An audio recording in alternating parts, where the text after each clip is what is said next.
The cabin of the veteran no one wanted to visit was now full. Families huddled inside as the storm slammed against the walls. Then Buddy froze, ears up, body tense, eyes locked on the door. A sharp bark cut through the room. Jack grabbed his coat and ran into the blizzard. Minutes later, they came back, dragging an unconscious old man from the snow. This wasn't luck. It wasn't instinct. This was the same man the town had avoided. A war veteran with PTSD, called Unstable. The one who warned everyone this winter would be deadly. So why did his house become the only safe place left? Why did his dog know where to look? And what made a broken soldier prepare for a storm no one else believed in? Before we begin, tell me, where are you watching from? Drop your country in the comments and subscribe.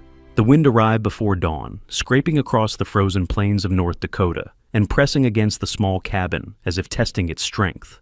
Snow moved sideways in sharp, dry sheets, piling against fence posts and swallowing the road that led back toward town. The temperature had dropped again overnight, and the air carried a restless sound, a low, circling moan that never truly faded.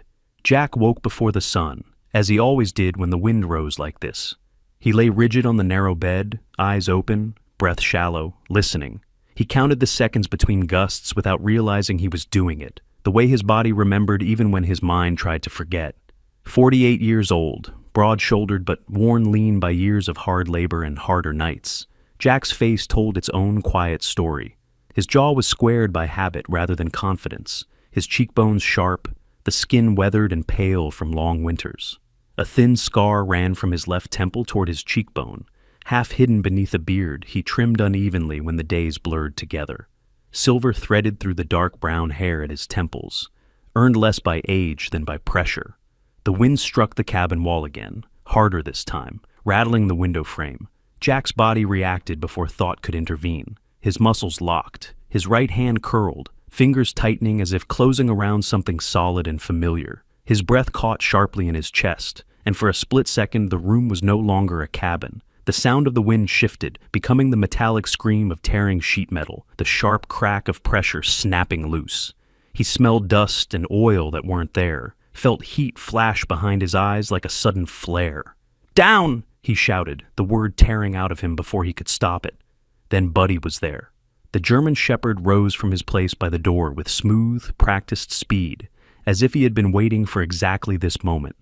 Buddy was 5 years old, large even for his breed, with a powerful chest and a thick black and tan coat, grown especially dense for the North Dakota winter.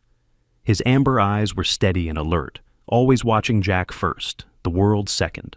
He moved close without crowding, placing his full weight against Jack's legs, grounding him. Then Buddy lifted his head until his broad forehead pressed firmly into Jack's chest, just below the collarbone, right where Jack's breathing was struggling to find a rhythm. Buddy breathed slowly and deeply, exaggerating each inhale and exhale, his body warm and solid against the cold pull of memory. Jack's hands trembled, his heart hammered hard enough that he felt it in his throat. He dropped to one knee, not from weakness, but from the sheer force of the surge passing through him, fingers digging into the rough wood floor. Buddy adjusted instantly, lowering himself sideways to block the draft from the door, positioning his body between Jack and the source of the sound. The dog had learned this over time, through repetition and instinct. When the wind came like this, he became a wall. Jack leaned forward, resting his forehead briefly against Buddy's neck. The smell of fur, wood smoke, and cold air anchored him.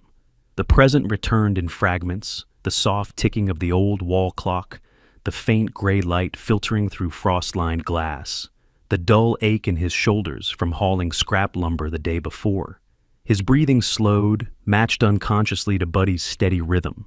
Outside, the wind kept circling, probing. Inside, Jack answered it with silence. In town, people had learned to give Jack Miller space.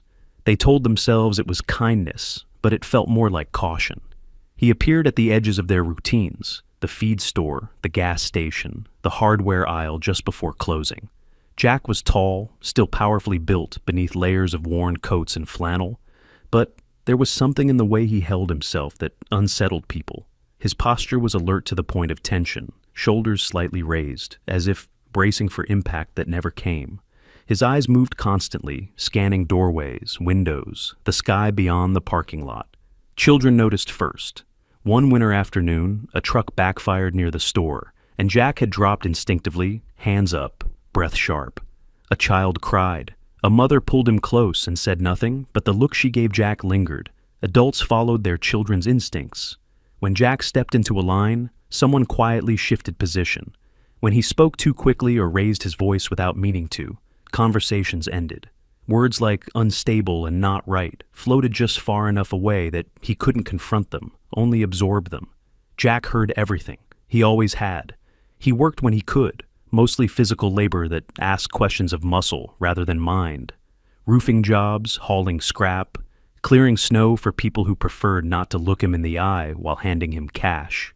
His hands were scarred and strong, knuckles thickened from years of impact and cold. He spoke little, not because he lacked thoughts, but because they came out wrong when his nerves were stretched thin. He didn't drink, he didn't linger. He finished the job and left. The cabin he lived in sat beyond the last cluster of houses, close enough to hear the distant hum of trucks on the highway, far enough to be excluded from casual concern. It was old, single room, built decades earlier by someone who believed one wall was enough to keep winter out. Jack knew better. He had learned painfully that cold wasn't always the enemy. Wind was. That knowledge was why he had started preparing weeks earlier.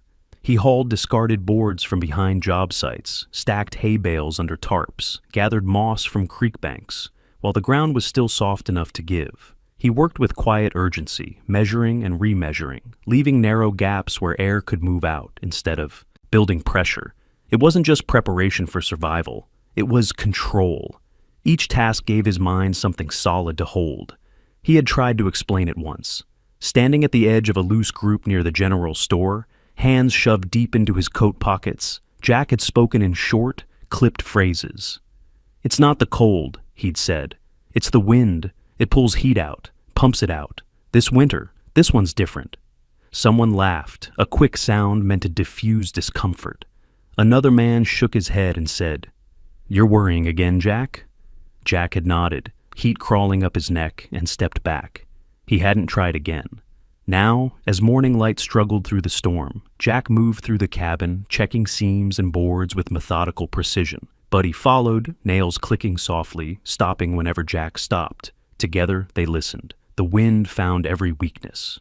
Jack tightened a bolt near the window, reinforced a strip of cloth along the doorframe, movements careful, almost ceremonial. When the wind surged, Buddy shifted first, placing himself between the sound and Jack, eyes locked on the door.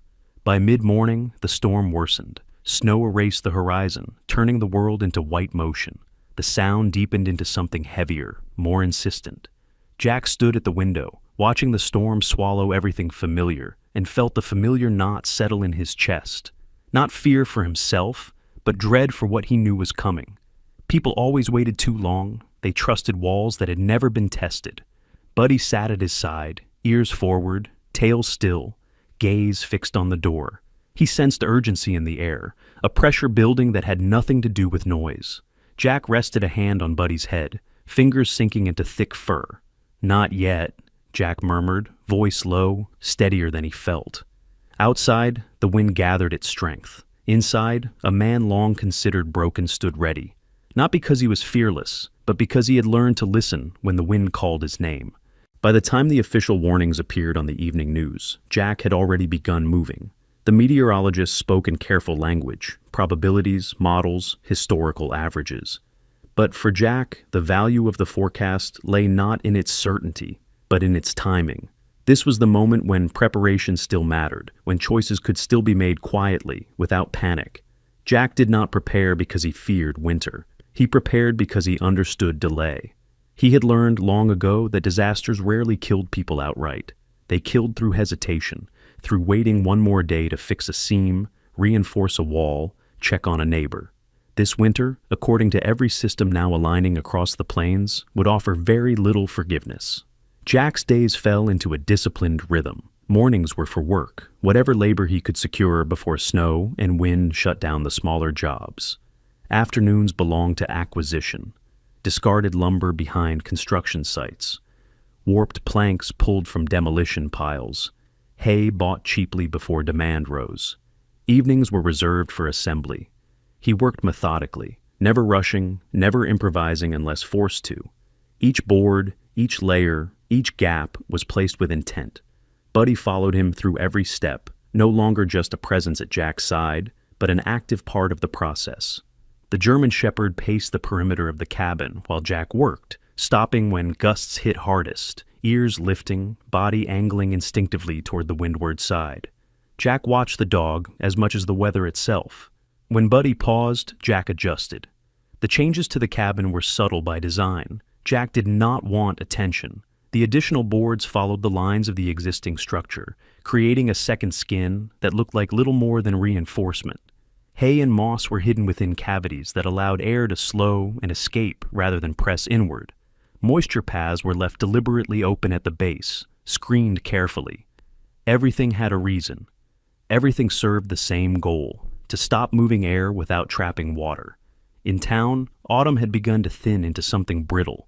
Leaves fell early, driven not by frost, but by persistent wind. Trucks kicked up dust that never fully settled. The mood shifted without anyone naming it. At the feed store, Sarah Whitman noticed the change before most others did. She had returned to town with fewer illusions than she'd left with, and she watched patterns closely. Sarah was tall, with a straight-backed posture that suggested self-reliance rather than pride. Her brown hair was usually pulled back, practical and unadorned, and her hands bore the faint marks of someone who worked with them daily. She saw Jack come in twice a week now, always for the same kinds of materials, always earlier than others. "You're stocking up," she said one afternoon, sliding a coil of wire across the counter. Jack nodded. "Before it's hard to find?" Sarah hesitated, then asked, "You expecting shortages?" "I'm expecting wind," Jack replied. She studied him for a moment, weighing something unspoken. "If you're right," she said carefully, "people won't be ready." Jack didn't answer. He took his receipt and left, but the exchange stayed with him. It wasn't that she believed him, it was that she was considering the possibility. Others were less charitable. At the gas station, Jack overheard a man joke about building bunkers for storms that hadn't even shown up yet. Another laughed and said Jack had always been a little ahead of disasters that never came. The laughter wasn't cruel, it was worse. It was confident. Jack focused on what he could control. As October deepened, the forecasts escalated. Wind advisories stacked back to back. Pressure systems slowed instead of moving through. Jack watched the maps only long enough to confirm what he already knew. The winter systems were lining up, not dispersing. He adjusted his timeline accordingly. He tried again to warn people, not broadly, not dramatically. One neighbor at a time. He spoke to an older couple whose house sat exposed to the north, to a man whose roof had already lifted once in a lesser storm. He didn't talk about fear. He talked about wind paths, pressure, heat loss. Some listened, most nodded and changed nothing. One man told Jack, not unkindly, that he'd lived here his whole life and survived worse winters than any forecast could predict. Jack walked away without arguing. Buddy's behavior shifted again as November approached. The dog spent more time watching the open fields, less time resting. At night, he positioned himself between Jack and the door without prompting. When the wind rose sharply, Buddy reacted seconds before the sound reached the cabin walls. Jack trusted that timing. The first storm arrived earlier than predicted. It wasn't catastrophic, but it was aggressive. Snow fell fast and sideways, driven by winds strong enough to turn flakes into needles. Power flickered across town. Roads glazed over within hours. Jack stayed inside, listening, monitoring how the cabin responded. It held. The air inside remained calm. Heat stayed where it was meant to stay. Jack burned less wood than he had during milder winters past. He made notes mentally, already adjusting for what would come next. Outside, the storm battered structures that weren't designed to deflect pressure. Inside, the silence confirmed his calculations. When the storm passed, the town treated it as a warning, successfully ignored. Some damage, some inconvenience, nothing fatal. Jack recognized it for what it was, a test run. He stood outside afterward, watching Buddy trace patterns in the snow, and felt a familiar tension settle. Not fear, but responsibility. This was the point where he usually failed to convince anyone. This was where people mistook survival for safety. Jack knew the next. Storms would not be so forgiving. He returned to work without slowing, reinforcing what remained vulnerable, checking drainage paths, sealing nothing that needed to breathe. He prepared not for himself alone, but for the moment when hesitation would run out of time. Jack didn't know who would come to his door when that moment arrived. He only knew that when winter finally showed its full strength, there would be no space left for doubt. The idea had formed slowly in Jack's mind, not as a theory, but as an obligation. After the first storm passed and the town returned to its routines with renewed confidence, Jack understood something clearly. Preparation done in isolation would not be enough. If the winter unfolded the way every model and instinct suggested, survival would not be an individual matter. It would depend on structures, shared spaces, and how long people waited before admitting they needed help. Jack did not think of himself as a teacher. He spoke poorly under pressure, his thoughts often racing ahead of his words. Still, the solution itself was simple enough to explain. He believed that if he could describe it plainly, without emotion, without urgency, it might reach someone. He started with the basics: a second wall, a buffer space, trapped air that slowed the wind, broke its force, kept warmth from being pulled out piece by piece. It wasn't revolutionary, it was practical. It worked because it respected how wind behaved rather than fighting it outright. Jack tried explaining this one conversation at a time. He sketched rough diagrams on scrap paper at the feed store, using the edge of the counter as a straight line. He spoke to a neighbor while helping shovel a driveway, pointing out how the wind cut hardest at the corners of the house. He even offered his own labor, free of charge, if someone wanted to try reinforcing one wall as a test.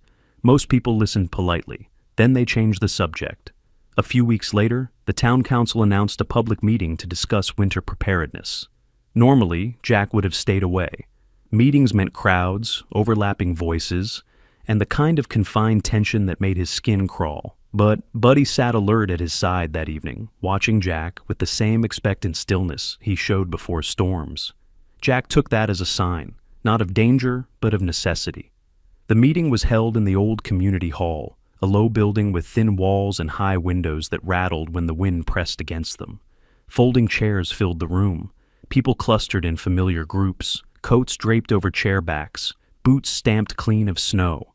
Jack stood near the back at first. Buddy settled close to his leg, his presence steady and grounding. Sarah Whitman sat near the aisle, a notebook resting on her knee. She noticed Jack enter and offered a small nod. It wasn't encouragement exactly, but it was acknowledgement. Jack focused on that as he took a seat. When the discussion opened to public comments, Jack hesitated longer than he should have. His pulse quickened, his mouth went dry. He could feel the room before he saw it. Too many people, too much sound. Buddy shifted closer, brushing Jack's leg, and Jack stood. He spoke without notes. That was his first mistake.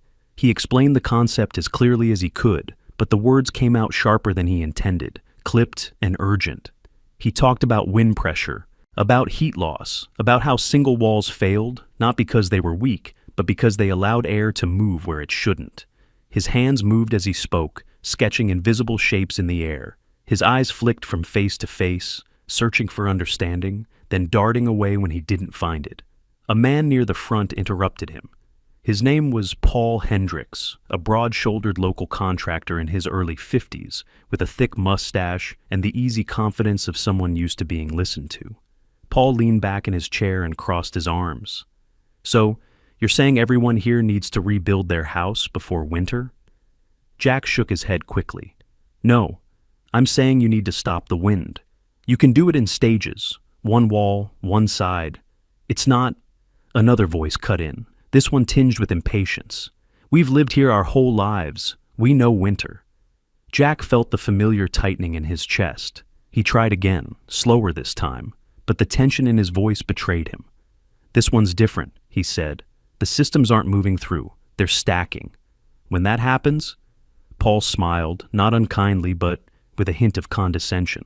"Jack, you've been through a lot. We all respect that. But this sounds like you're still fighting storms that aren't here yet." A ripple of murmured agreement moved through the room. Someone else added, more bluntly, "You're imagining worst-case scenarios." Jack stood there, words suddenly heavy and useless. He could feel eyes on him now, not curious but cautious. His heart rate spiked. The room felt smaller, the walls pressed in. He heard the wind rattle the windows and, for a split second, the sound overlapped with something older, louder, sharper. "Jack," the moderator said gently, "let's stay focused on practical steps." Jack nodded once. He didn't argue, he didn't explain further. He sat down. Buddy rose immediately, pressing close, his body forming a quiet barrier between Jack and the room.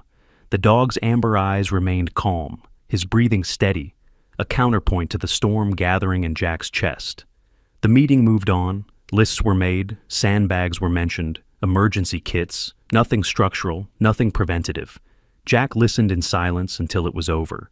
He left before anyone could approach him. Outside, the cold had deepened. The sky hung low and gray, the wind sharper now, more persistent. Jack walked without direction at first, Buddy glued to his side. His pace matched instinctively to Jack's uneven stride. The rejection didn't hurt because it was new. It hurt because it was familiar. He had tried to help. He had tried to explain. And once again, the way he spoke had undone the message itself. Back at the cabin, Jack moved through his routines without thought. He checked seams, adjusted vents, reinforced a corner he hadn't trusted earlier. Buddy watched, occasionally rising to block a draft before Jack noticed it himself. Later, as night settled in, Jack sat on the edge of the bed, head bowed, hands resting on his knees.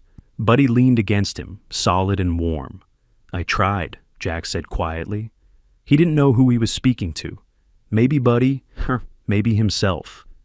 Buddy responded by shifting his weight, a simple, unquestioning act of presence. Outside, the wind continued its patient work, indifferent to meetings and misunderstandings. Jack listened, not with fear, but with resolve. He could not make people believe him. He could only make sure that when belief finally arrived, late and frightened, there would be somewhere safe left to stand. Jack stopped trying to convince anyone. The morning after the town meeting, he woke with a heaviness that had nothing to do with sleep. There was no anger in it, no bitterness, just clarity. He understood now that words, at least the way they came out of him, would not carry the weight he needed them to. If protection was going to exist anywhere this winter, it would begin where his hands could reach. He dressed before dawn and stepped outside with Buddy at his heel. The air had a sharper edge now, not colder exactly, but tighter, as if the space itself had drawn in. Jack took a slow breath, then another, grounding himself in the routine. Today was not about fear. Today was about work. He started with the north-facing wall. Jack hauled weathered boards into place, each one salvaged from places others had abandoned. Collapsed sheds, torn fencing, the backs of job sites where warped lumber was left to rot. He chose each plank deliberately, rejecting those that would channel wind instead of breaking it. The outer wall rose slowly, not as a solid barrier, but as a shield set apart from the cabin itself. 12 inches of space, enough room for air to slow, to lose momentum, to stop behaving like a weapon. Buddy circled as Jack worked, stopping when the wind shifted direction. The German shepherd's coat had grown thick and dark with the season, his shoulders broad, his movements precise. 5 years old, fully grown, Buddy carried himself with the quiet confidence of a dog who understood his purpose. When Jack lifted a board into place, Buddy stood directly behind him, braced, as if anchoring the moment. When Jack's breathing shortened, Buddy nudged his leg, bringing him back. The fill came next. Jack packed the cavity loosely, exactly as he had planned. Dry hay, broken apart by hand until it held air rather than weight. Moss layered in sections, its fibrous texture perfect for trapping stillness. Over that, rough cloth, old burlap sacks and muslin scavenged from storage rooms, tacked carefully to keep everything from settling unevenly. He left drainage gaps at the base, screened but open, respecting the way moisture moved when snow melted and refroze. Every step mattered. Every choice was deliberate. As the hours passed, Jack noticed something else happening alongside the work. The noise in his head, constant, sharp, unpredictable, began to thin. It didn't disappear. It never did. But it softened, pulled into the background by the simple certainty of task and sequence. Measure, cut, place, secure, repeat. This was how he had survived before. At one point, A gust hit the unfinished wall hard enough to rattle the boards. Jack flinched, his shoulders tightening, breath catching. Buddy reacted instantly, stepping into Jack's space, pressing his weight forward, his head firm against Jack's chest. Jack closed his eyes and focused on the dog's warmth, the steady rhythm of his breathing, the unmistakable reality of now. The moment passed. "Good," Jack murmured, not sure whether he was praising Buddy or himself. By mid-afternoon, the structure had taken shape. From a distance, it looked unremarkable, even crude. Up close, it told a different story, of angles chosen to deflect pressure, of spaces left intentionally empty, of material arranged not for strength, but for calm. Sarah Whitman saw it 2 days later. She had driven out to deliver feed to a nearby farm when she noticed the additional wall along Jack's cabin. Curiosity outweighed caution. Sarah pulled over, stepped out of her truck, and studied the construction from a distance first. She was observant by nature, her movements careful and economical. Her brown hair was tucked into a knit cap, cheeks reddened by cold, eyes sharp beneath dark lashes. Jack noticed her only when Buddy lifted his head and turned. "I won't get close," Sarah called, keeping her distance. "Just wanted to look." Jack nodded once. He didn't stop working. She walked the perimeter slowly, noting the gaps, the spacing, the materials. "This isn't insulation," she said finally. "No," Jack replied. "It's wind control." Sarah considered that. "You built it so the air can move without taking heat with it."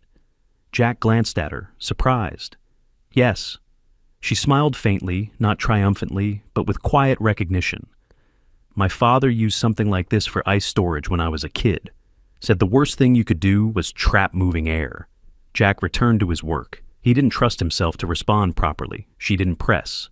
She stayed a few minutes longer, then left, her departure as respectful as her arrival. The days that followed settled into a rhythm. Jack expanded the wall, section by section, reinforcing corners, adjusting vent paths. He worked through fatigue, through cold, through the occasional flash of memory that threatened to pull him backward. When that happened, Buddy intervened, not by force, but by presence. A paw placed deliberately on Jack's boot, a body angled just enough to block the wind, a quiet insistence on now. At night, Jack slept deeper than he had in months, not long, but deep. The first real test came without ceremony, a sustained wind event, not a blizzard, but worse in its own way. The kind of wind that didn't scream, but leaned, pressing hour after hour, finding weaknesses and worrying them open. Jack stayed inside and listened. The outer wall took the punishment. Boards creaked, snow packed against the shield and slid away. Inside the cavity, air slowed and settled. The cabin itself remained calm, warm. Jack sat at the small table, hands wrapped around a tin mug, Buddy lying at his feet. He felt the pressure in his chest ease, replaced by something quieter. Proof. He didn't feel vindicated. He felt prepared.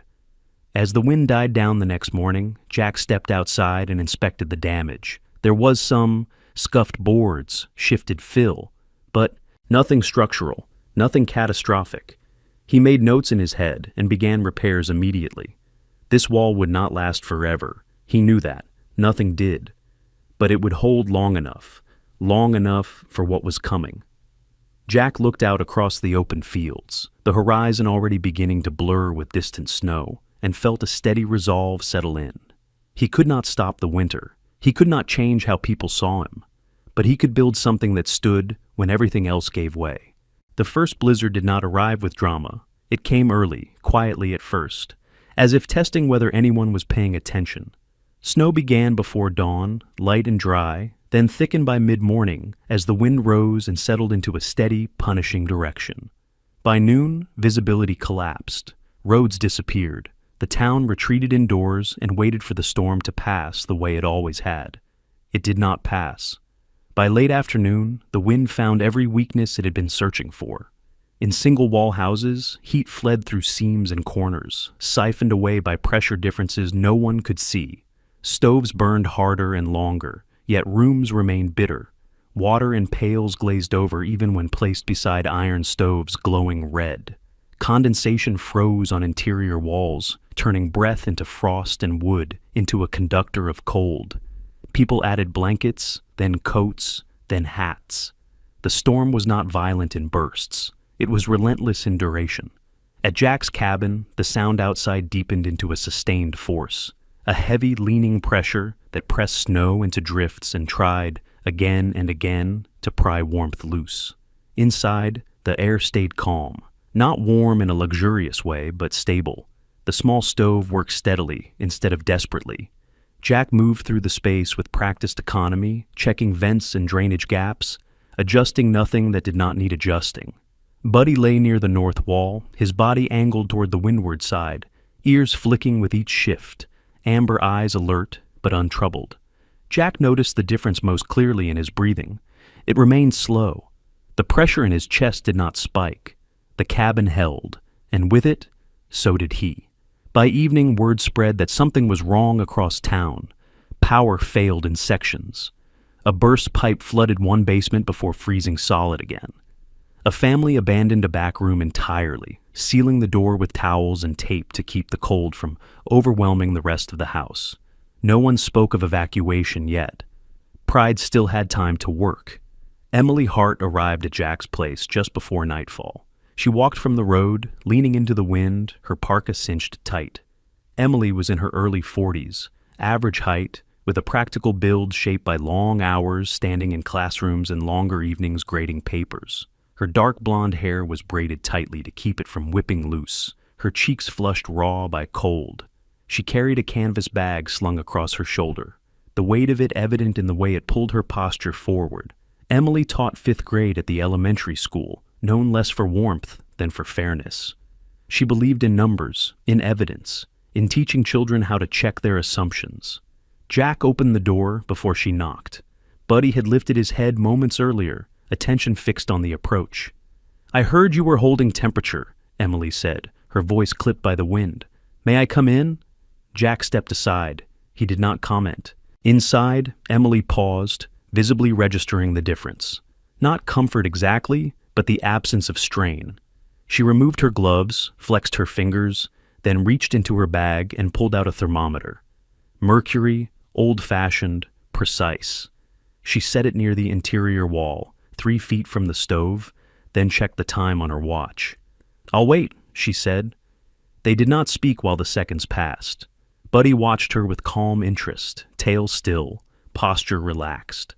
When Emily retrieved the thermometer, she wrote the number down in a small notebook, then moved to the door, measuring again near the threshold. She repeated the process at 2 other points, each time recording the reading, without comment. "What's outside?" Jack asked. Emily glanced at her notes. 22 below with wind. Inside here, you're holding just over 50. She looked up then, meeting Jack's eyes. "That's not luck." Jack nodded once. She walked the perimeter slowly, eyes tracing the lines of the outer wall, the spacing, the drainage gaps. "You didn't try to stop the air," she said. "You slowed it." "Yes," Jack replied. Emily wrote that down too. She did not praise him. She did not apologize. She did not say she'd been wrong. She gathered her data, thanked him, and left, bracing herself for the wind again. The door closed, and the cabin returned to its steady quiet. The storm worsened overnight. Across town, the physics became impossible to ignore. People burned through fuel at unsustainable rates. Drafts formed where none had existed before. Furniture moved closer to stoves. Children slept fully clothed. By morning, several homes reported frozen pipes and interior temperatures barely above freezing, despite constant fire. Emily returned just after dawn, this time with Paul Hendricks in tow. Paul looked different in the daylight, stripped of the confidence he carried in meetings. His mustache was rimmed with frost, his coat pulled tight, his shoulders hunched not from cold alone, but from calculation. He stood just inside the doorway, eyes scanning the space with an appraiser's instinct. Emily repeated her measurements, then showed Paul the notebook. "Same readings as last night," she said. No drop. Paul cleared his throat. "What did you do different?" he asked Jack. Jack did not soften his tone. He did not sharpen it either. "I built for wind." Paul studied the outer wall again. You're telling me this is why my living room froze? Jack met his gaze. I'm telling you, the wind took your heat. Paul exhaled slowly. He did not argue. By midday, the storm reached its peak. Visibility vanished entirely. Roads closed. The town's emergency line rang steadily with calls reporting cold injuries, burst pipes, and failed furnaces. Emily began keeping a log, not of damage, but of temperatures. She moved between houses when conditions allowed, recording numbers, comparing outcomes. Jack's cabin remained the outlier. Late that afternoon, Emily returned one last time, snow clinging to her boots. I'm submitting this to the council, she said, tapping her notebook. Not a recommendation, data. Jack absorbed that quietly. Recognition, when it came, felt strange. Not relief, not triumph. Something steadier. As night fell, the wind continued its work outside, but inside the cabin, the air stayed calm. Buddy shifted positions with each change in pressure, adjusting before Jack needed to. Jack watched the dog and allowed himself a single, quiet thought. This is what proof feels like. He did not know what the town would do with it. He only knew that when the storm finally moved on, it would leave numbers behind. And numbers, unlike fear or pity, had a way of speaking clearly long after the wind fell silent. The second storm did not announce itself with hesitation. It arrived with authority, stacking wind upon wind until the air itself seemed to bend. By the time the first gusts struck before dawn, the town already understood this was not a repeat of the last blizzard. Snow fell heavier, wetter, driven sideways by sustained force. Power failed almost immediately. Roads vanished within hours. The margin for error disappeared. Jack felt the change before he saw it. The pressure inside his chest tightened in a familiar way. Not panic, but warning. This storm carried weight, duration, consequences. He moved through the cabin with quick, efficient motions, checking vents, clearing drainage paths, adding a final layer of cloth where the wind pressed hardest. Buddy tracked him, step for step, body alert, posture calm, absorbing the tension without amplifying it. By mid-morning, the town's first signs of distress reached Jack's ears. Not sirens, but sound carried strangely through the storm. A distant engine straining, shouts swallowed by wind. Then silence again. The knock came shortly after noon. Buddy rose before the sound reached the door, placing himself squarely between Jack and the outside. Jack froze. His breath shortened. Crowds had always been the trigger, not the noise itself, but the unpredictability. Too many variables, too many movements at once. His mind flashed through old images uninvited. He swallowed hard, grounding himself in the present. Wood floor, iron stove, Buddy's steady presence. The knock came again, weaker this time. Jack opened the door. Two figures stood hunched against the wind. The first was Harold Morrison, a man in his late 70s with a stooped posture and hands swollen by arthritis. His white hair was thin and wind-tangled beneath a wool cap pulled too low. Beside him stood his daughter-in-law, Karen Morrison, early 40s, broad-shouldered and exhausted, her cheeks raw with cold. She held a flashlight in one trembling hand. "Our furnace quit," Karen said, voice breaking under the strain. "We ran out of wood at dawn." Jack stepped aside without a word. Inside, the warmth hit them immediately, not comfort, but relief. Harold sagged into the chair Jack guided him toward, breath wheezing softly. Buddy stood watch at the door, allowing Karen to enter but not moving from his post. His presence was firm, neutral, unmistakably in control. More knocks followed. Word traveled faster than the storm. Neighbors who had once crossed the street to avoid Jack now approached his door with heads lowered and hands numb. Some came alone. Some came carrying children wrapped in too many layers. Fear had stripped away pretense and pride alike. Jack's instincts screamed retreat. His body wanted distance, order, fewer variables. The room filled with people, voices overlapping, boots stomping snow from floors. His heart rate spiked, the edges of the world blurred. Buddy intervened before Jack could unravel. The German shepherd stepped forward, positioning himself directly at the threshold, tail still, ears forward. He did not bark. He did not growl. He simply controlled the pace, one person at a time, pause, entry, pause again.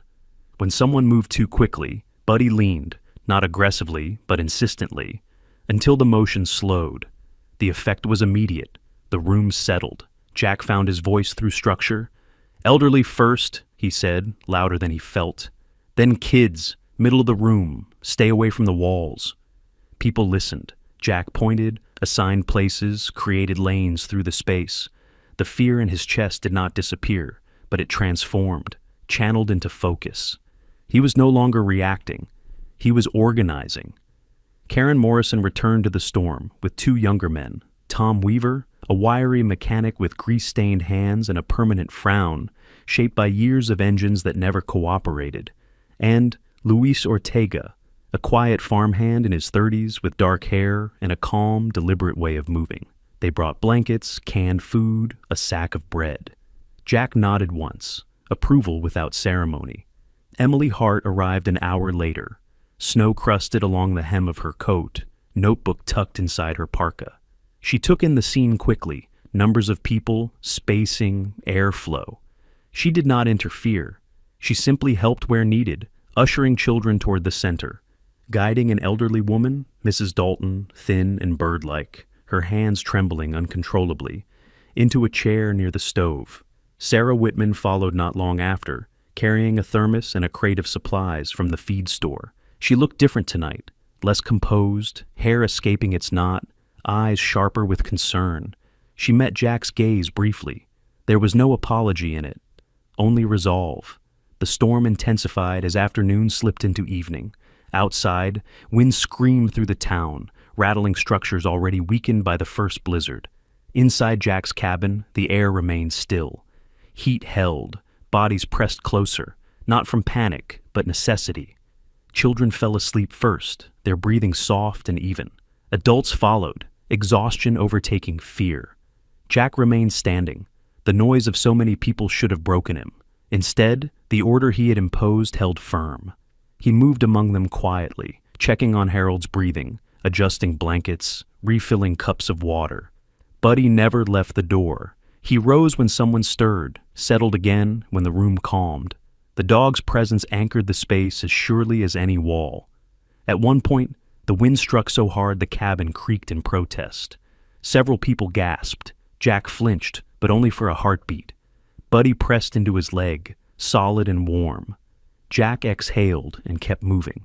Late into the night, Paul Hendricks appeared at the door, his confidence stripped bare by cold and necessity. He did not speak much. He nodded once to Jack and took the place he was given without question. By dawn, 11. People occupied the cabin. The stove still burned steadily. No water froze. No breath crystallized on walls. The storm raged on outside, but inside, something else had taken hold. Jack leaned briefly against the counter, exhaustion finally catching up with him. His chest ached, not from fear, but from effort. He looked around the room at the people sleeping where he had once been alone. For the first time in years, the crowd did not feel like a threat. It felt like purpose. The cabin had finally settled into an uneasy rhythm. Bodies filled every usable space, breath rising and falling in a shared cadence shaped by exhaustion rather than fear. Outside, the storm raged with relentless force, but inside, the walls held. The stove burned low and steady. For the first time since nightfall, the room felt contained. Buddy did not rest. The German shepherd paced near the door, his movements tight and repetitive, nails clicking softly against the wood floor. His ears stayed forward, head lifting with each shift of the wind. This was different from before, not alertness, urgency. He returned to Jack's side, pressed his shoulder briefly against Jack's knee, then turned back toward the door again. Jack noticed immediately. Buddy stopped and barked, sharp, insistent, nothing like the controlled silence he had maintained all night. Then he ran to the door and back again, eyes locked on Jack's face. He repeated the pattern, faster this time. Jack's chest tightened. He knew that signal. "There's someone out there," Jack said, voice cutting through the murmurs of half-sleeping people.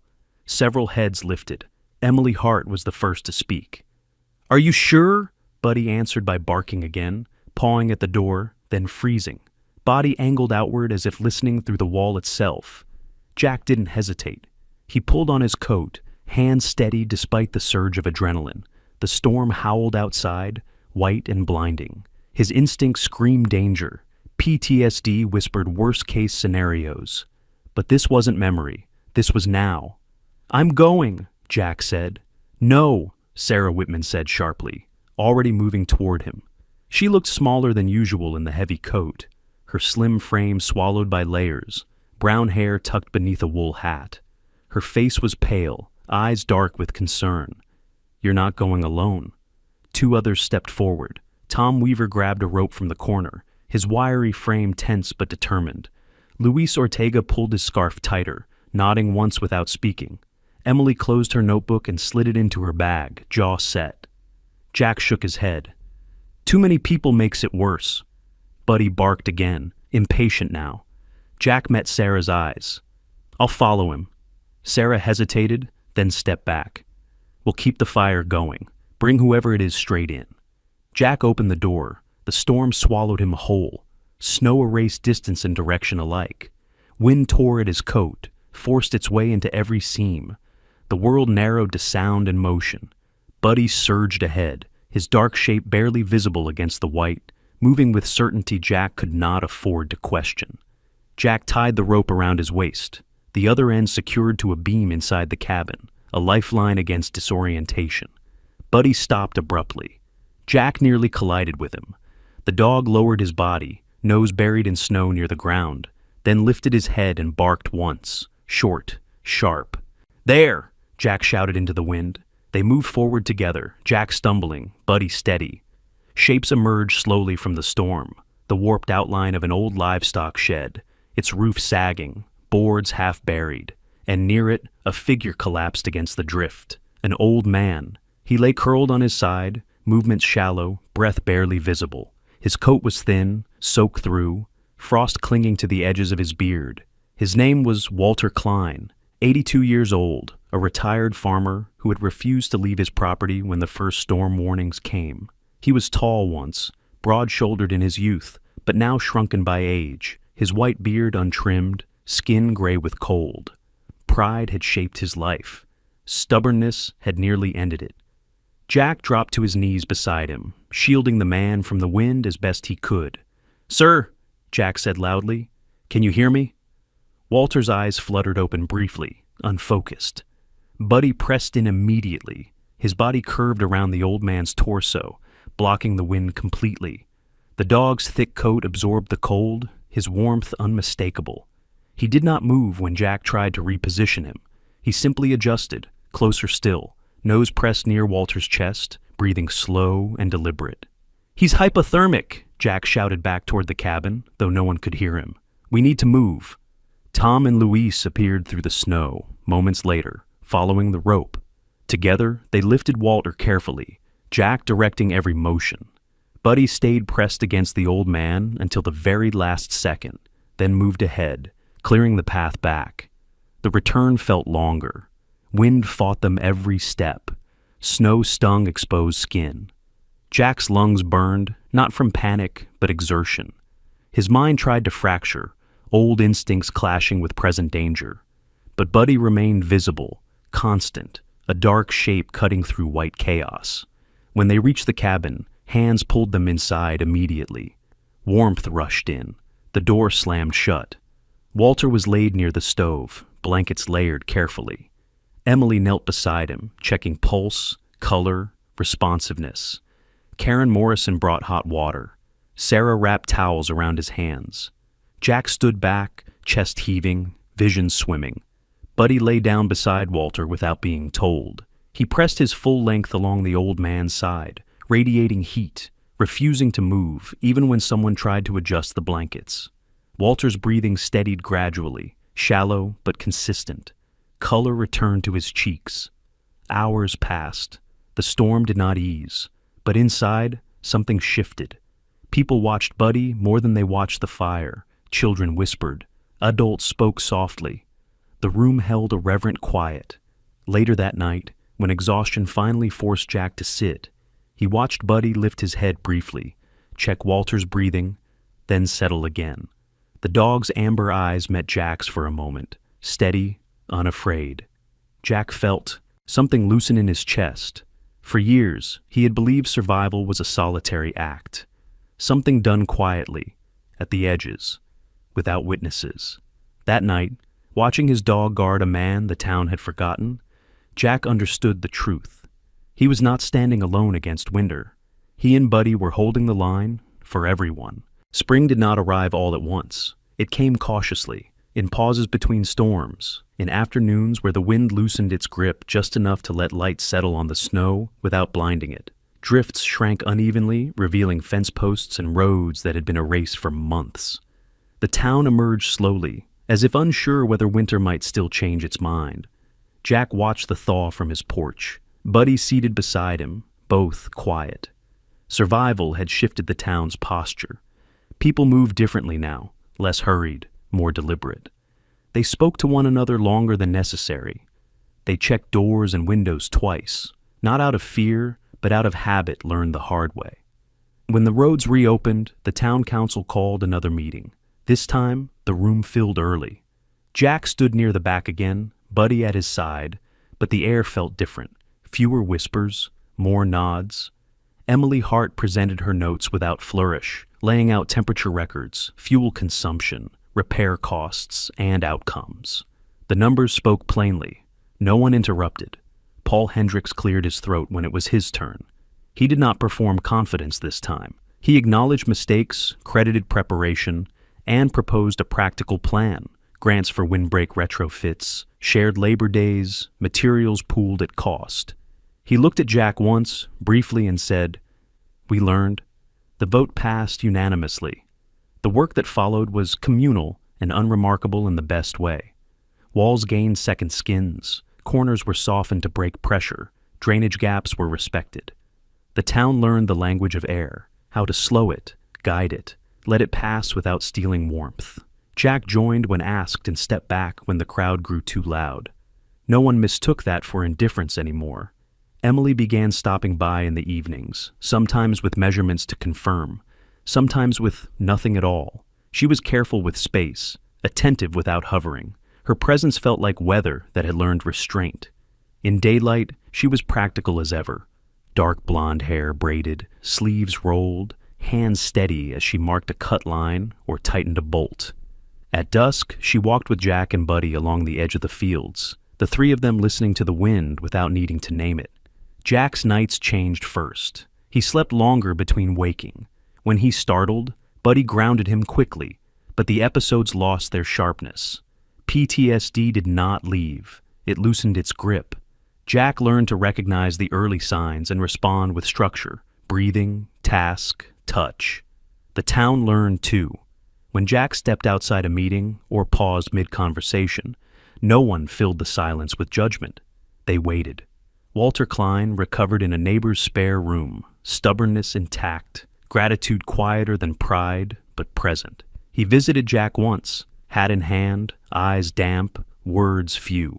He brought a length of old cedar fencing, weathered and straight. "For the windward side," he said. Jack accepted it without ceremony. Buddy became the town's constant. Children learned his cues. Adults trusted his pauses. If Buddy barked, doors were checked. If he leaned toward a seam, someone sealed it. The feed store hung a small sign by the register. Handwritten, not sentimental. If Buddy alerts, respond. It wasn't humor, it was protocol. On the first truly calm night of spring, the town gathered for a simple meal at the community hall. There were no speeches. Jack stood by the wall, Buddy stretched at his feet, and felt the room hold him without pressing. Emily joined him, shoulder to shoulder, sharing a quiet smile that didn't ask for anything more. Later, as the wind brushed the building gently, no longer a threat, just a presence, Jack understood what had changed. He had not conquered winter, he had taught a place to listen. And in doing so, the place had learned to listen to him. When the night ended, people lingered, reluctant to break the calm. Jack walked home with Emily and Buddy under a sky rinsed clean. The wind moved across the fields in long, patient lines. Buddy lifted his head, attentive, then settled again. No one was afraid. When the winter finally loosened its grip, the town believed it had survived because the storms passed. But the deeper truth was simpler and harder to admit. They survived because someone listened before the danger arrived, because one man prepared when others laughed, because one dog refused to ignore what his instincts knew was right.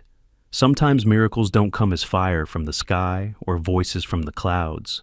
Sometimes they come as preparation, as courage that looks like stubbornness, as love that shows up before it's invited. Scripture tells us that God often works through what the world overlooks: the quiet, the wounded, the faithful. Jack was not healed overnight. Buddy did not stop barking at the wind. But together, they became instruments of protection, reminders that grace often arrives through action. In our own lives, we may not face blizzards like this one, but we face storms of fear, loneliness, and misunderstanding every day. When we choose to listen, to prepare, to care for one another, even when it costs us comfort, we become part of that same quiet miracle. If this story touched your heart, share it with someone who needs hope today. Let us know where you're watching from in the comments.